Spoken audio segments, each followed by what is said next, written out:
Everyone wants to know what I did to become extremely wealthy. I only became successful when I realized that there was things I was doing every single day that were stopping my success. There are two types of mindset, and if you ever wanted to start a new business but were stopped by fear or failure, then you got what's called a fixed mindset. And this is how it's limiting your chances of success. For example, you have on-target earnings at work. You must bring 30,000 in income in sales, and every single month you achieve 30,000 income in sales. You're fantastic. You've achieved your OTE, you've achieved your bonus, but your mindset is exceptionally fixed and limited. Why not get 60? Why not strive for 90? Why not do better than every single person left and right of you? This is a growth mindset. Sitting in a fixed mindset will only keep you where you are today, but a growth mindset will achieve nothing if you have bad habits. There's no time to lose, so instead of starting your day with video games, meticulously put the right habits in place that will guarantee you success. The importance of regular routines and time management are imperative. You need to make sure you know what you're doing tomorrow. And I'm not talking about work. I'm talking about you need to know when you're going to the gym. You need to know when your lunch is happening. And you need to have a calendar for any other things like meetings or events that might happen throughout the day for work. You need to make sure this routine is clean, impeccable, and on point, and don't deviate from it. The most important thing you can do is give yourself a few tasks. You know what you need to achieve today, write it down, check it off when it's done, and hold yourself accountable to that. You're here to focus on your mindset shift. You need to start today. What better way to start than to join my Telegram? And start now. Don't forget to like and subscribe and comment what areas of this video you want to learn more on. Accountability and self-accountability is super important in this. Don't bother starting a business if you're not going to take it seriously. That means removing any and all distractions that will get in your way. Don't put off starting. If you do not start today, what are you going to do? Do it tomorrow? That magical day where everything happens? No, start today. It's Sunday. You've had a good weekend.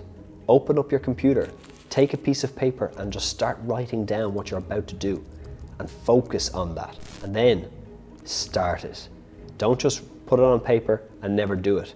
Actually do it. Commit to what you're doing. Make your mind up and focus. Don't try to do 10 or 15 side hustles at the same time. You're going to fail them all. Focus all of your energy, all of your time on one. Make sure it's the right one that suits you, obviously, but start and focus. You will definitely be successful. Don't let too many distractions stop you from achieving your goals. Family, friends, girlfriends, they can all get in the way. You must dedicate time to them, but don't let them distract you from your goals. If you let distractions take you away from your goals, you will not have what I have. I wouldn't believe you if you told me there's a business idea that you know so well and that you could start it tomorrow and it will be an immediate success. Humble yourself and realize that you have a lot to learn and get cracking. Put time aside every day for learning, reading, and educating yourself. Every single day without fail. It doesn't have to be 17 hours a day. It can just be 30 minutes. Research what books you should learn about this subject. Go and get them, whether it's the hardback or whether it's a podcast version or ebook. Do it. Go read every single one until you feel you have enough knowledge to start. The best way to choose is to find big success stories.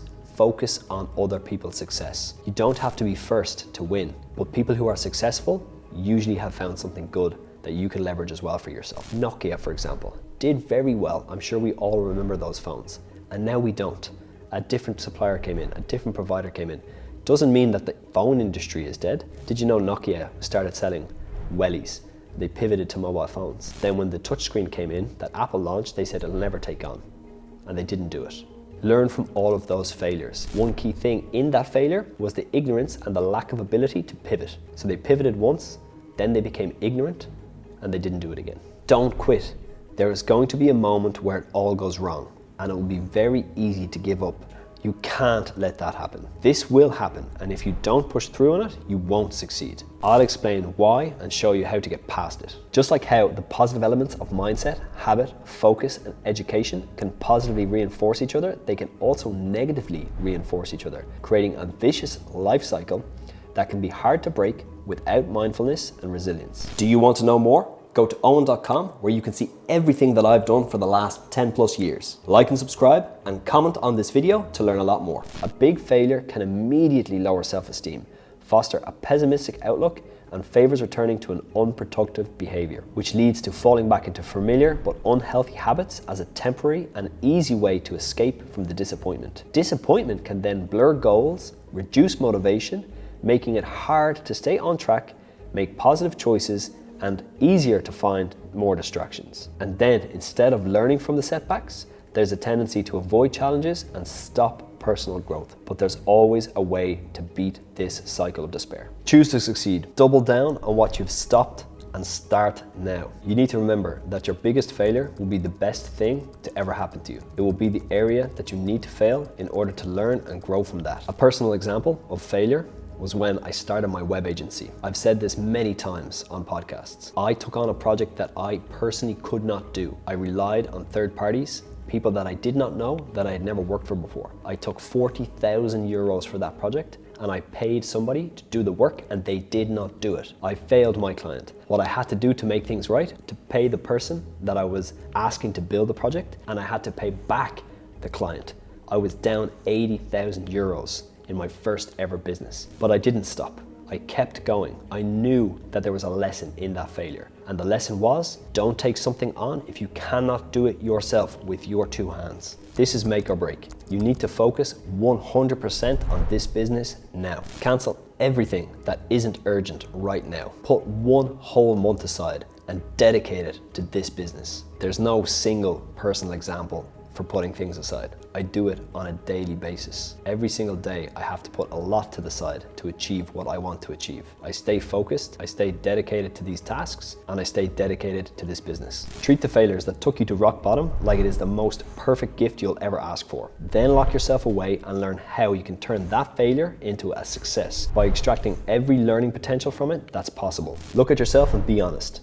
Are you messing up with your own mindset? Do you have bad habits? Is your focus terrible? You could change that today and become a millionaire tomorrow. I've given you the blueprint. Now it's up to you. Are you going to stop? Like and subscribe. See you on the next one.